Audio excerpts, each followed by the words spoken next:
दोस्तों, पिछले एक महीने से भरतपुर के मोती महल के शिखर पर लगे हुए झंडे को लेकर विवाद चल रहा था। महाराजा सूरजमल के वंशज विश्वेंद्र सिंह ने 24 अगस्त को सोशल मीडिया पर पोस्ट कर कहा था कि उनके बेटे और पत्नी ने मोती महल पर पुरखों के जमाने से लगे हुए ऐतिहासिक झंडे को बदल दिया है। इसके बाद जाट समाज के लोगों ने विश्वेंद्र सिंह से मुलाकात कर तय किया कि 21 सितंबर को समाज के लोग बहुतायत संख्या में इकट्ठा होकर मोती महल में रियासतकालीन झंडा फहराएंगे और विश्वेंद्र सिंह को भी महल में पुनः प्रवेश दिलाएंगे। आपको बता दें कि विश्वेंद्र सिंह ने अप्रैल 2021 से मोती महल में प्रवेश नहीं किया है। इसके पीछे वजह है कि पत्नी दिव्या सिंह और बेटे अनिरुद्ध ने विश्वेंद्र सिंह से लड़ाई झगड़ा करके उन्हें मोती महल से बाहर निकाल दिया था और तब से विश्वेंद्र सिंह बाहर ही रह रहे हैं। झगड़े की वजह पारिवारिक संपत्तियों को बेचना बताया गया। बेटे अनिरुद्ध का आरोप था कि उनके पिता विश्वेंद्र सिंह ने उनकी पैतृक संपत्ति को बिना परिवार की सहमति के बेच दिया था और बची हुई संपत्ति को भी बेचना चाहते थे। जब से विश्वेंद्र सिंह को महल से बाहर निकाला था, उसी समय से भरतपुर के जाट समाज में अनिरुद्ध और उनकी मां दिव्या सिंह के प्रति गुस्सा था, लेकिन खुद विश्वेंद्र सिंह इस मामले में चुप्पी साधे हुए थे, इसलिए समाज के लोग भी चुप थे। विश्वेंद्र सिंह को मोती महल से बाहर निकालने के बाद से ही अनिरुद्ध सिंह खुद को जाट समाज से दूर करते हुए राजपूत जादौन कुल के वंशज बताने लगे थे।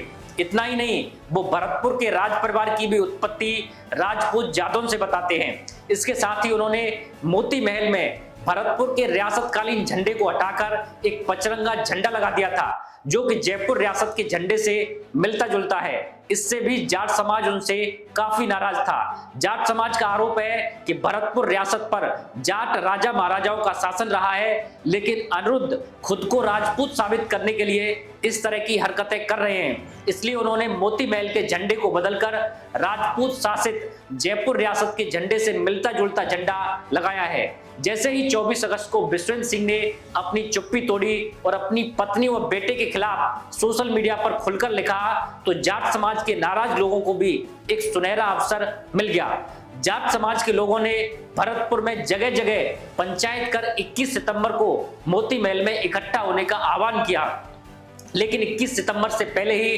अनिरुद्ध ने मोती महल के शिखर पर लगा पचरंगा झंडा हटाकर तिरंगा झंडा लगा दिया। इसके बाद विश्वेंद्र सिंह ने भी आमजन से अपील की कि तिरंगा झंडा हम सभी के लिए सम्मानजनक है, इसलिए 21 सितंबर को कोई भी भरतपुर मोती महल में न आए।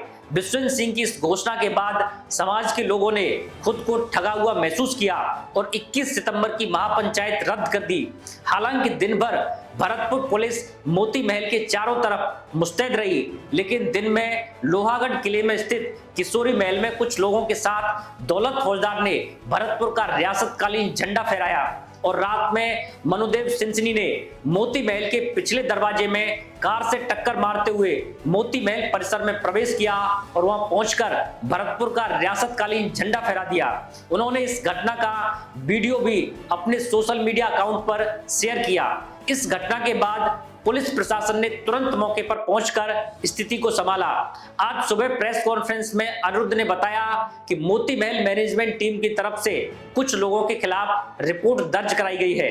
इसके साथ ही मोती महल के शिखर पर लगे हुए तिरंगा झंडे को भी उतार दिया गया है। आज जाट समाज के लोगों ने इस पूरे मामले को लेकर सिनसिनी गांव में एक पंचायत की, जिसमें आगे की रणनीति बनाई गई है। जनता के सामने दौलत फौजदार ने विश्वेंद्र सिंह को कॉल किया और मामले से अवगत कराया। कॉल पर जनता को संबोधित करते हुए विश्वेंद्र सिंह ने कहा कि उनके बेटे ने मोती महल पर तिरंगा झंडा लगा दिया था और तिरंगा हम सभी के लिए सम्मानित है, इसलिए हम रियासतकालीन झंडा नहीं लगा सकते थे। उन्होंने कहा कि मैं अपने परिवार के साथ नहीं हूं, मैं जनता का था और जनता का ही हूं।